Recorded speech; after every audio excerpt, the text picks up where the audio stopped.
Hi, good afternoon, or is it good morning, or is it good evening, wherever you're watching.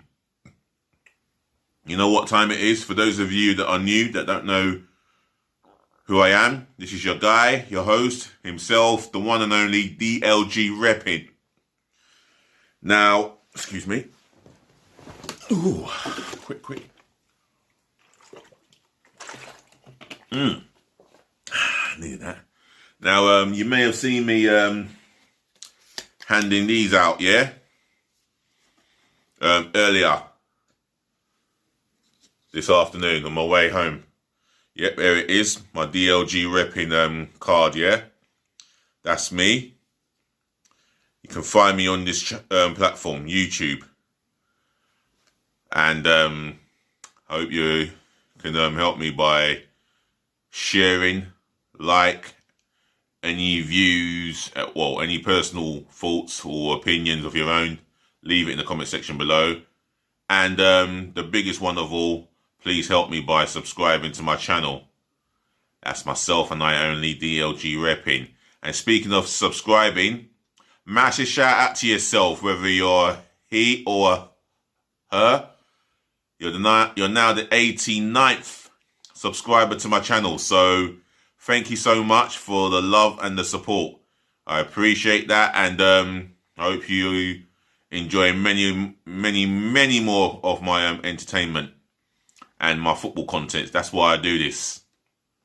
So, yes, here I am again, as you can see, my DLG Reppin. And behind this card, wait for it.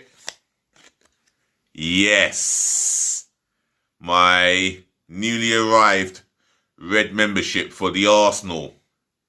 Yes, it's got my real name there. Dele Uduni. But DLG stands for Dele London Guna. Otherwise, Reppin, spelt Romeo Echo Papa Indigo November. So, Leicester City playmaker James Maddison is aiming for an England recall. In the other content that I have, Arsenal are going to be playing their second leg at home as the home team in Athens. I wonder how that's going to work out, because we play the first leg in elsewhere we play the first leg. I've forgotten now, but I know the second leg's going to be in Athens. And I'll run you through Friday's gossip column. Oh, where is it? There we go. So I'm going to start off with Leicester's flamboyant number 10, James Maddison. And as it's written in the head title in yellow, Maddison hungry for England recall. I mean, he's been in fine display of form, and he's oozing with it. His confidence is oozing, and he feels that he wants the recall that he deserves. Him and Jack Grealish are battling for that number 10. That's a great problem for England to have. Anyway, reading on. Leicester City playmaker James Maddison is hungry for an England recall in time to make it to this summer's rearranged European Championship. The 24-year-old sole England appearance came in a 7-0 win over Montenegro in November 2019. Since then, Jack Grealish and Phil Foden have staked strong claims to be in Gareth Southgate's Euro 2020 squad. Wow, Phil Foden, that's a name that I've forgotten already. How can I forget him? Just go and have a look at that goal against Liverpool. If you haven't seen it, you need to see it. What a goal. Anyway, reading on. Speaking to Football Focus, he said, I know I am good enough. I just want that opportunity. These are the words of James Maddison. He says he knows he's good enough, so he just wants to be given that opportunity, yeah? Well, he's been playing well enough, and he is worthy of an international call-up. I mean, whether he'll be part of Gareth Southgate's 23-man squad that goes to the European Championships, that is a decision to be unveiled soon.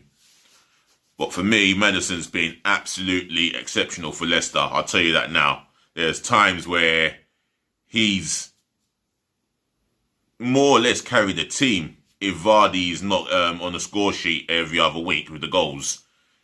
But for me, he's been exceptional in assists and the goals, and his link up with his teammates and the way that he controls the game at his own pace. Well, not at his own pace, but at such a pace as well. Plus, he's very calm on the ball, James Maddison. I rate this guy so highly. Leicester City fans, come onto this platform and yeah, give me your thoughts about James Maddison and how well he's performing. Do you believe he is the number 10 to go to the Euros instead of Jack Grealish and Phil Foden? Leave it in the comment section below. Otherwise, I'm moving on, and I'm moving on to Arsenal here. If I can find the article. Nope, I will just have a look through. Oh, excuse me. Yeah, because Arsenal are moving their home fixture from the Emirates, obviously, to Athens. And that's due to, obviously, not just safety reasons, for COVID-19 reasons and the restriction on it. Alright, let's see. Let's have a look. Let's have a browse through. Might have it on the Sky Sports app on my tablet. And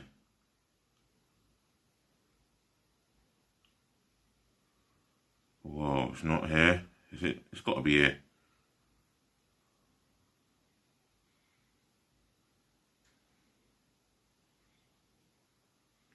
Get out of here.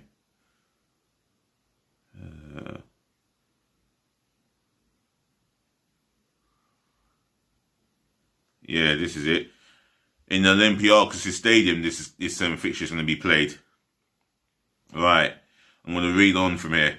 Arsenal will play the second leg of their Europa League round of 32 clash against Benfica at the Stadio Georgios Kariaskakis in Athens due to coronavirus travel restrictions. That's the reason.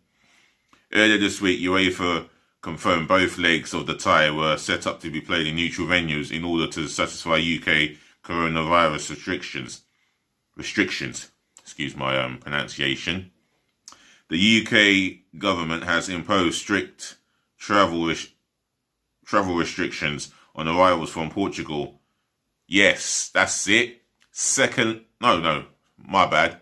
I thought the first leg was in Portugal. Obviously not. Oh dear.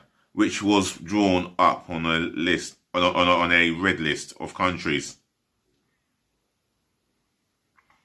Yes, first leg in Italy, Stadio Olimpico. I think that's at Lazio and Rome's ground. Arsenal will travel to the Stadio Olimpico in Rome on February 18 and to the Georgios Kariaskakis Stadium in Athens in February 25.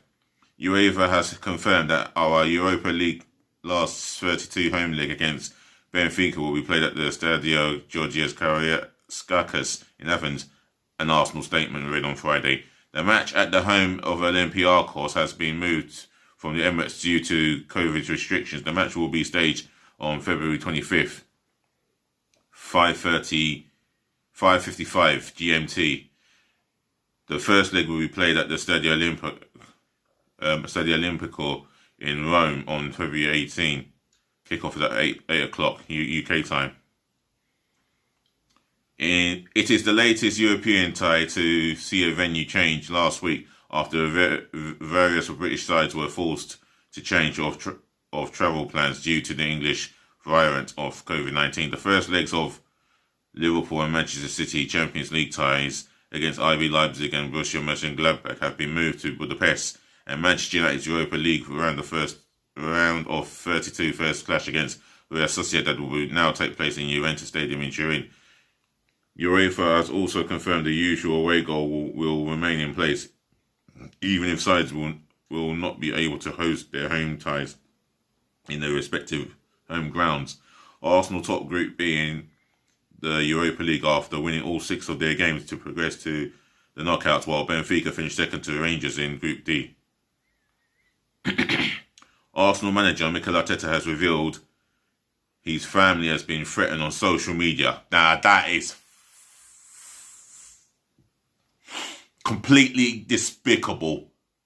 Again, we're talking about a high-profile person, celebrity, as well as a football manager, having his family threatened. Really?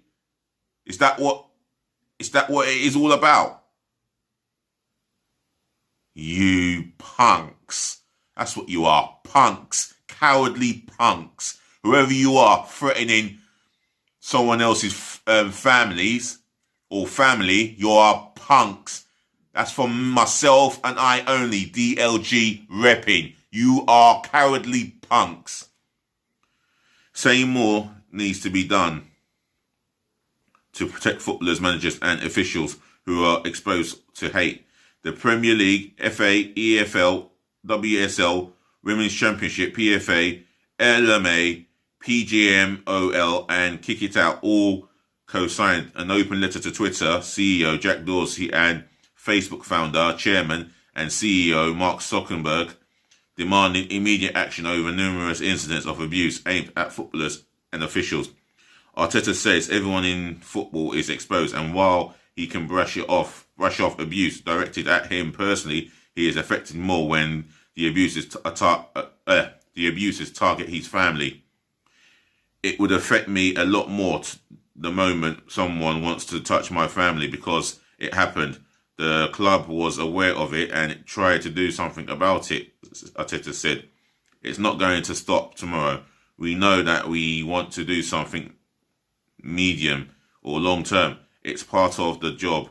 I am not the only one suffering this type of thing. When you are winning, it is beautiful. You are incredible and you are the best coach. When you lose, it is the opposite. It's not pleasant. When it is personal against me, I can take it, but when it is my family involved, it is a different story.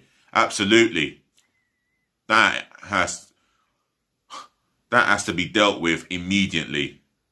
I can't understand why someone's family will be targeted because we lose a couple of football matches and the tactics were not that spot on and the individual... I can understand if he's picked individual players based on inconsistent form for a number of recent years, but what I can't understand this year, he has his family threatened as well as him. He can take the personal abuse, but when it comes to his family, that's where the line has to be drawn completely. Anyway, reading on, the club is very supportive. We do what we have to do. We do what we have to when those things happen. Medium, long term, can we do something about it? We need to protect people in the game. Absolutely. You know, that's just relating to Pogba, I think Martial, I think Tuanzebe. Not Pogba, Martial, Tuanzebe, and another Manchester United player. Oh, Rashford. Pogba could be next, dare I say it. I mean, you don't know who's next. You just don't know. And if a team gets beaten badly, and, for example, they have a couple of black players in that losing team that were part of a thrashing, then one of them, if not a couple of them, will get racially abused. Perhaps, which I don't condone. I'm not predicting it, definitely not predicting it, and I don't want to hear any more of it because I'm getting sick and tired of it. I really am.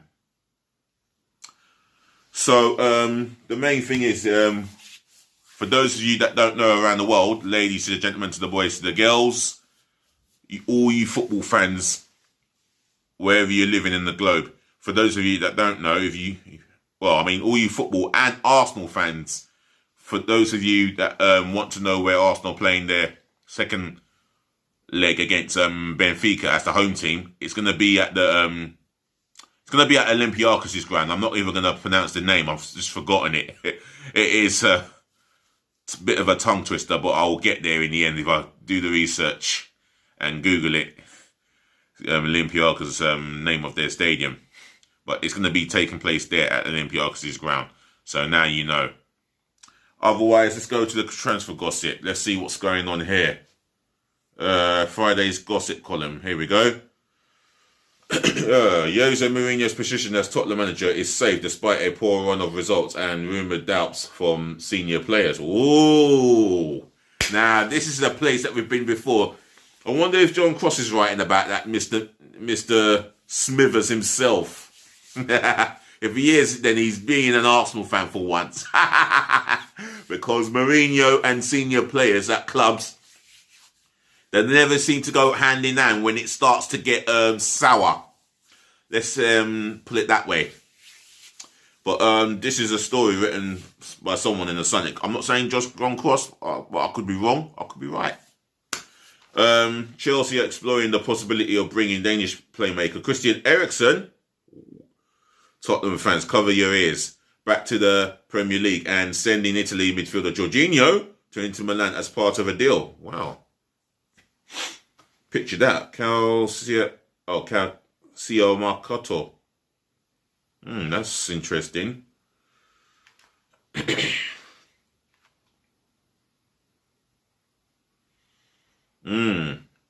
AC Milan and Juve are monitoring Chelsea's 27-year-old Morocco winger Hakim Ziyech. Calcio Marcato.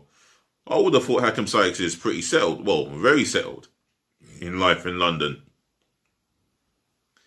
Here we go. Arsenal failed with a loan move for Barcelona Spanish midfielder Ruke Puig before they secured Real Madrid and Norway midfielder Martin Odegaard until the end of the season. I would love to sign him on loan.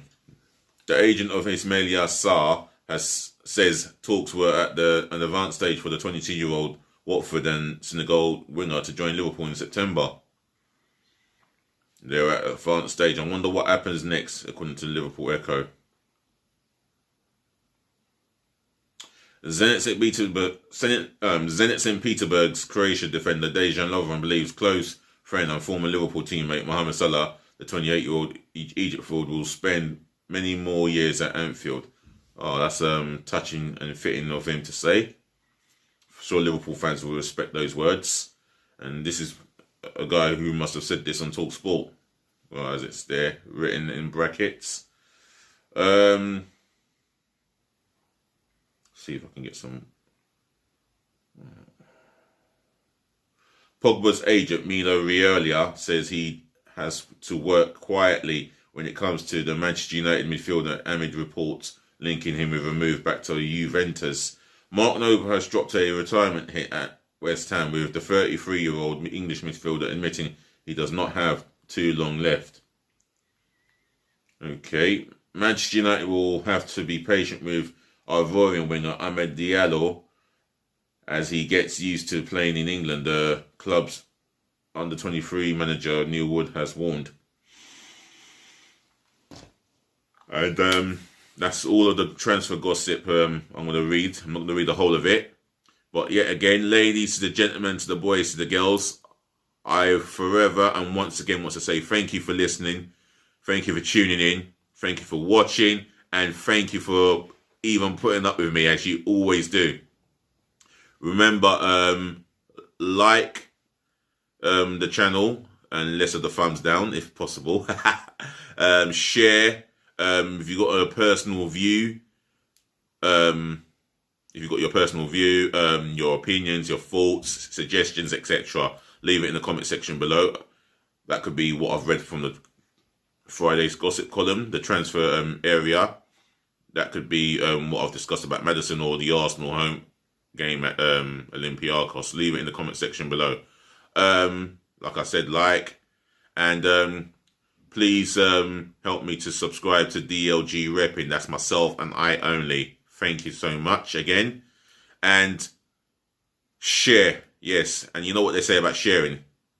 It's caring. Other than that, peace again, love again, and bless again. Enjoy your day also, yeah?